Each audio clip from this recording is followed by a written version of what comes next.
nó sẽ đợi cho một sai cho mình tụi mình nhỏ cần tới thà rồi cái xe đợt này nhớ đâu lúc sáng rộn gì lúc rò Atlanta nhớ đâu tết chờ mì cả nữa đợt này trong và ta tỏ dùng cam một đồ hổ nữa ta tỏ mù tròn đua rồi nữa khó chơi đợt này ít khó chơi cho nó giờ mì cái khó chơi và lớp sĩ qua kỳ lạ nữa vậy khó chơi qua football rồi giờ qua baseball cho phong yêu sẽ được và tôi nhớ đâu tết chơi mì cả nóเลยchơi yếu nó chút chút xong sẽ được mua mình tụi mình nhỏ cần tới ta chỉ là cô một sai theo bỏ ta lại đại video của nó giờ và rồi cho phong yêu và cho nên cho tự nhiên tôi cố ca nhớ rồi tết chơi yasha là tàu sai nữa thì pe luôn năng tôi nhớ tết chơi mì cả nó thầu tem tụi mình nhỏ cần tới ta rồi cái xe là đồng đi trả nữa nhớ rồi lúc tết chơi mì cả nó cái ý cho cái cổ chỉ thầu các cửa hàng đại lớn là chỉ có hiểu tao một cửa gì nè tôi có một cần gì tỏ lời một cỡ nhớ đâu tỏ college cho trẻ cần đỡ xia xử lý hơi tao một cỡ ó xong lâu xong trâu xong gì xong nếu tao một cần gì li ó xong cả tao đã social degree phải no nếu trong li cổ chip phá một trâu li nâng ở tới phá ở yếu cỡ tháp lâu xong do bachelor degree nên chỉ tương li tháp trả đi cái cho phá một trâu chỉ cho phá đô la nè kia giờ một cần gì trâu xong lợi gia đại master degree nếu trâu tương đi thắt trả đi lo cho phá một trâu ít bộ phá đô la kia giờ một cần gì có tao đó từ lo giờ PhD còn tới giờ gì xong tương đi giờ trâu cho phá là giờ cha ít bộ phá còn nó chủ yếu cứ yang sư cho thằng và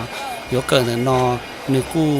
giờ sĩ lúc sĩ hình tay cha thì khó hay là nó tây thổ cô sĩ cha lời li bóc chỉ sống theo lọ cô mua cho nè cho gì một phong mua dư cho xua hải nâng tua thơ để tiền tôi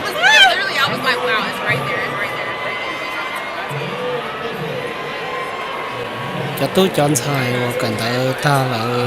ta tỏ lò trả lời đàn tới bỏ thơ rồi nó tiền lời cờ tiền lời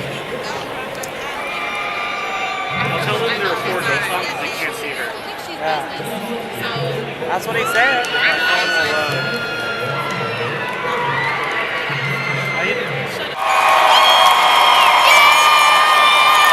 thằng lúc xưa họ có tôi chọn thầy cho tụi tao một trái lấy đàn đầu còn để tan nữa là sẽ được cú trong xưa cơn gạo chỉ hay cho cần tới ta là một tên này tên phong tên yêu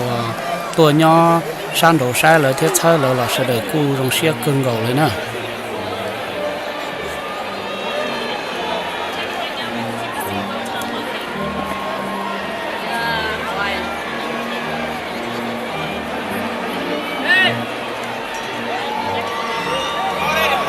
Yeah, that's better. cho tốn xài vừa cần tới tía rồi mua một khu mua đâu giả ninh những xí sở hùng là xử lý mua khi đu mình cả đỡ mua tới cho ninh tới đa và ninh tua xa tới chơi để việc thì tua nè một khu mua xử lý câu lì xúa nhớ la theo cũng một cái chậm nhận mong nhớ là hùng là thế này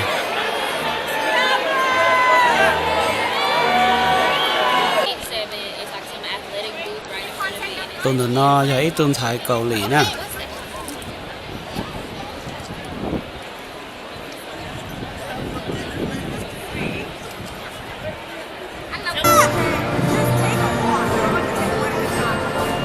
họ tôi nó thấy tôi thấy kê đu hỏi tôi bị cả đó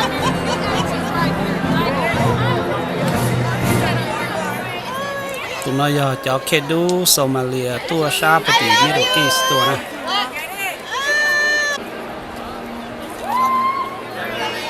tụi nó giờ ít tụi tu nhà la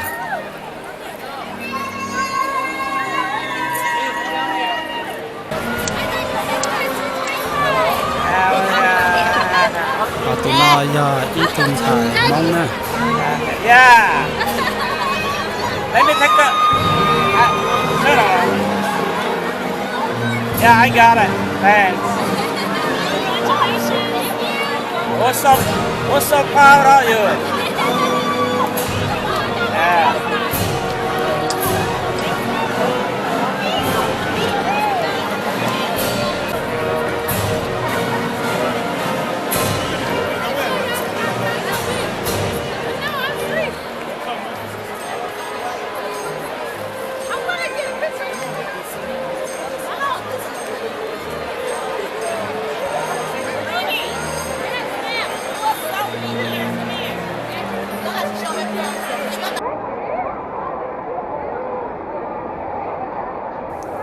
thầu lúc xe hở lỡ là sẽ đợi yo tàu đặc cá một là sáng đầu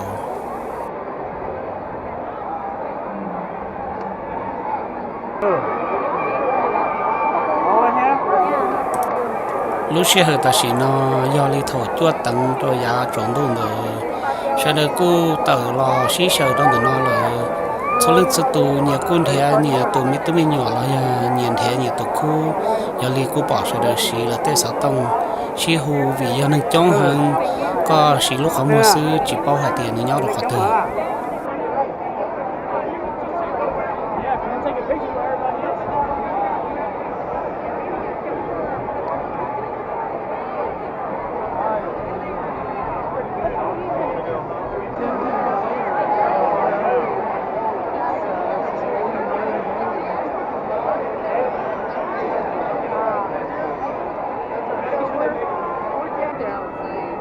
They were just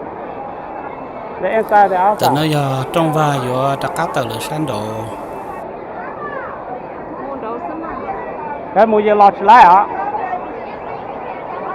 Are you guys outside?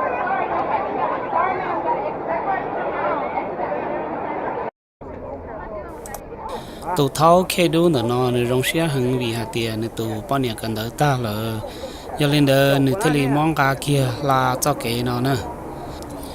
giờ vì lý do nữa thêm món nữa tụ bao nhiêu cá đời lý cố xã mà vì tụ bao nhiêu cần đỡ ta là chỉ dùng một khử đầu nhẹ lọt sau đừng có luôn năng giờ lên đó nữa thêm rong xe hưng rồi lúc xe hở nó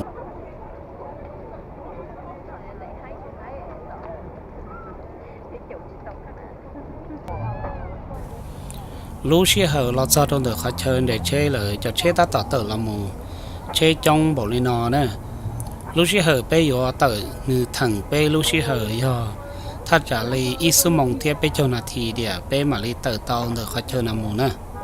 khó biết đâu nó của giờ của lọt đâu có bây mong nhon đâu có ca thì cho nhon nhà xa tàu bỏ hạt thì uli bây mới chăm mong một nhon đầu tết cho mình cả là lúc năng thầu mình tôi nhiều cần đỡ ta giờ rong đi trả nó nè để quất tròn tàu á